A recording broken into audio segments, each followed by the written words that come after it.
A obesidade é uma crescente, né, ali desde a década de 70 e hoje ela é a maior pandemia mundial, da gente fala de saúde pública, né? Então, os quadros de obesidade, de sobrepeso também têm aumentado muito nos últimos anos pelo nosso estilo de vida moderno, na verdade. Então, a gente passou a ter muito mais alimentação ultraprocessada, que a gente chama, então são aqueles que a gente vende com muito condimento, com muito produto químico mesmo ali na alimentação, e eles são facilmente palatáveis, né? É gostoso e é fácil abrir um pacotinho, comer uma bolacha, enfim, essas coisas industrializadas ali. E além disso veio cada vez mais o aumento de tela, né? Então a gente fica muito mais no computador, no celular, na televisão, e isso acontece muito com as crianças também, diminuindo o tempo de exercício e acabou levando a essa pandemia ali de obesidade e sobrepeso desde a infância, né? Na verdade, a obesidade já se liga a várias doenças, né? Então, na parte física, na parte de pressão alta, de diabetes, de colesterol, isso acontece. Antes a gente falava que crianças era quem tinha diabetes tipo 1.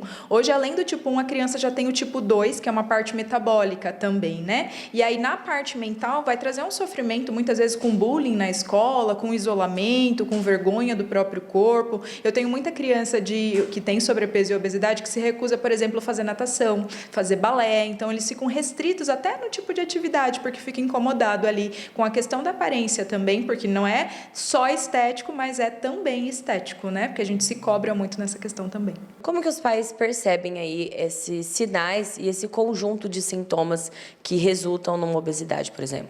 Na verdade, quando a gente tem alguns sinais de que é uma obesidade doença por não causas ambientais, né? A gente chama de causas genéticas. Se a criança começou a ter uma obesidade muito grave antes de 1 ano de idade, ou se até chegar nos 5 anos esse aumento do peso, porque às vezes quando é bebezinho é gordinho e conforme vai crescendo esse peso vai normalizando. Então, se até chegar nos 5 anos essa obesidade não controlou, continua sendo uma criança com uma obesidade grave, é um sinal importante que a gente precisa investigar. Pode ser uma síndrome que leve a essa obesidade, né? Alguns outros sinais de alterações que são hormonais causando esse ganho de peso são, por exemplo, o aparecimento de mancha escura em região de pescoço, de axila, é o que a gente chama de acantose, isso é um sinal de que a insulina da criança está muito aumentada. E um outro sinal bem interessante é uma criança que é gordinha, mas que não cresce muito. Então, geralmente, quando a criança está gordinha, ela vai crescer. Na turma, ela vai ser gordinha, mas muito alta, vai ser a maior da turma. Se ela for gordinha e não estiver ficando alta, é sinal de algum problema hormonal que os pais precisam procurar.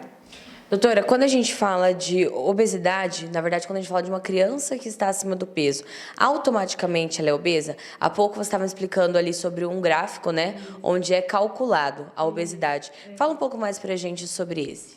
O diagnóstico na criança e no adolescente é um pouquinho diferente. Então, tem um diagnóstico inicial, quando eles têm menos de 1 ano ali, menos de 2 anos, né, aliás. Então, quando a criança está no primeiro ali que nasceu, até 6 meses, quando está só no aleitamento, não existe obesidade. Então, tá só no peito da mãe, não existe criança obesa nesse período. A gente vai preocupar em manter esse aleitamento e acreditar que depois, conforme ele vai crescendo, isso vai normalizando. Quando vai chegando ali 1 ano, 2 anos, a gente fala que começa a aparecer costelinha, porque eles vão crescendo muito e aquela barrigona do bebezinho vai diminuindo, ele vai ficando mais magrinho. Esse é o esperado.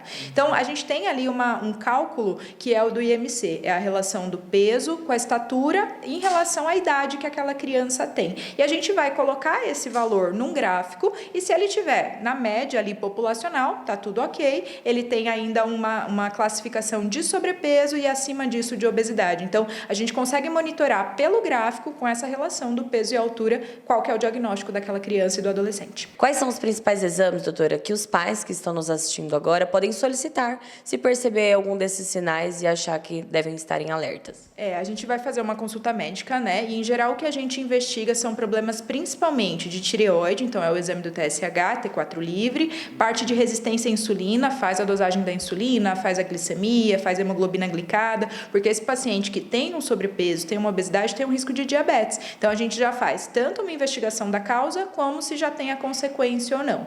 Vale ainda fazer outras investigações, como cortisol, prolactina, são alguns hormônios mais específicos, mais raros também de alterar na criança, mas que algumas vezes vai ter diagnóstico, né? O raro também acontece. E estar atento, né? Porque a obesidade, ela pode pode seguir aí na fase como criança, adolescente e adulta, e as consequências são péssimas para todos os grupos, né?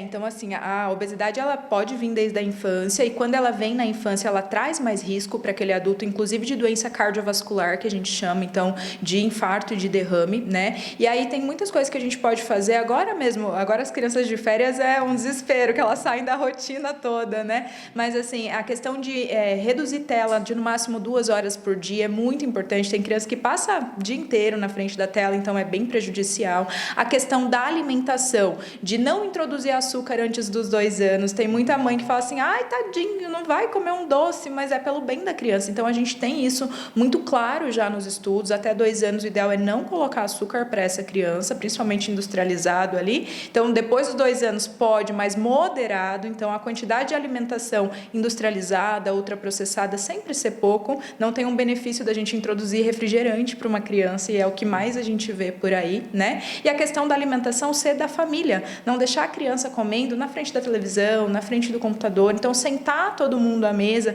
é um hábito de organização familiar que vai ajudar a gente a controlar para lá na frente não ter as consequências da obesidade na vida dessa criança.